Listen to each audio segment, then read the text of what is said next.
Okay, so let's look at an example here. The heights of 18-year-old men are approximately normally distributed with a mean of 68 inches and standard deviation of 3 inches. We want to know what is the probability that an 18-year-old man selected at random is between 67 and 69 inches. So this is telling that our X is normally distributed with a mean of 68 and a standard deviation of 3 is the height.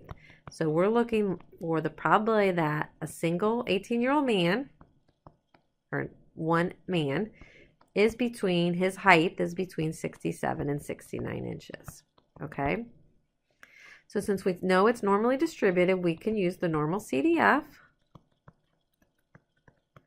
We put in our lower limit of 67, our upper limit of 69, and if you're using the newer system, you can put those in, and then our mean is 68 and our standard deviation is 3, I'm sorry.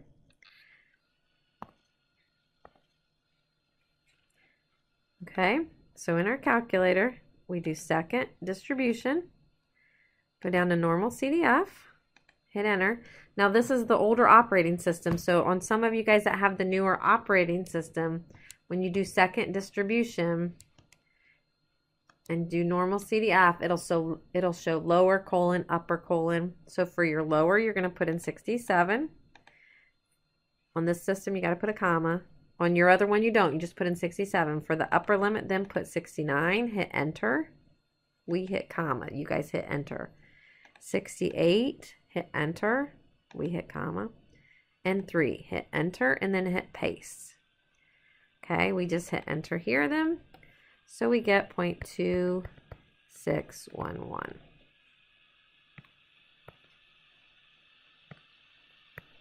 Make sense?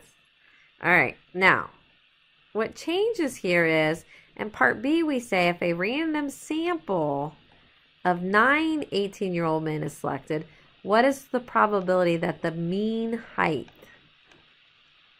Okay, so now we're looking for the probability that the mean height, or that X bar, is between 67 and 69. That the average of these 9 men has an average height between 67 and 69. Okay, so we still do normal CDF,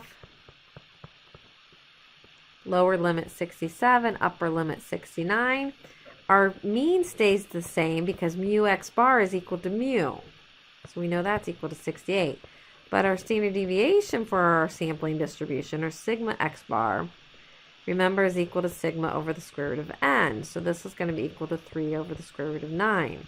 Now something neat on your calculator here, you can just type in that 3 divided by square root of 9 here. You don't actually have to calculate it. The advantage of that is this wouldn't have any rounding, but you would avoid any rounding errors.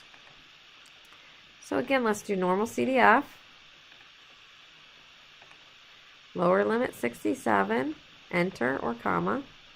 Upper limit 69, enter or comma. Mean of 68, enter or comma. And then even where you have sigma on yours, you can put 3 divided by square root of 9. Even though we know you may already know that's 1, but so we get 0.6827. Okay? So this says compare your answers for parts A and B. What is the probability in part B? Is the probability B much higher? It actually is. Why would you expect this?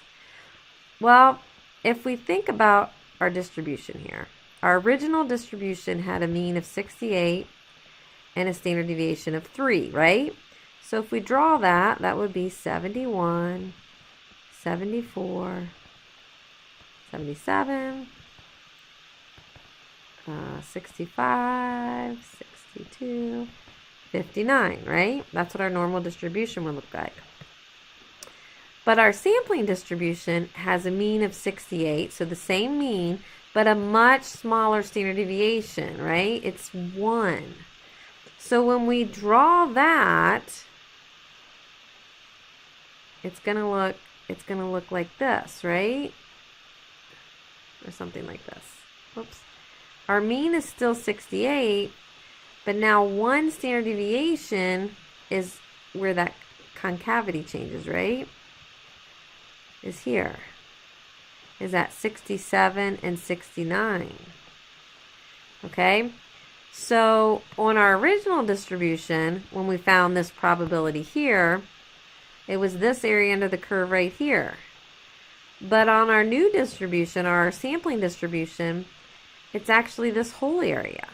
See how the area is bigger? Because the standard deviation is smaller, we have more area between 67 and 69.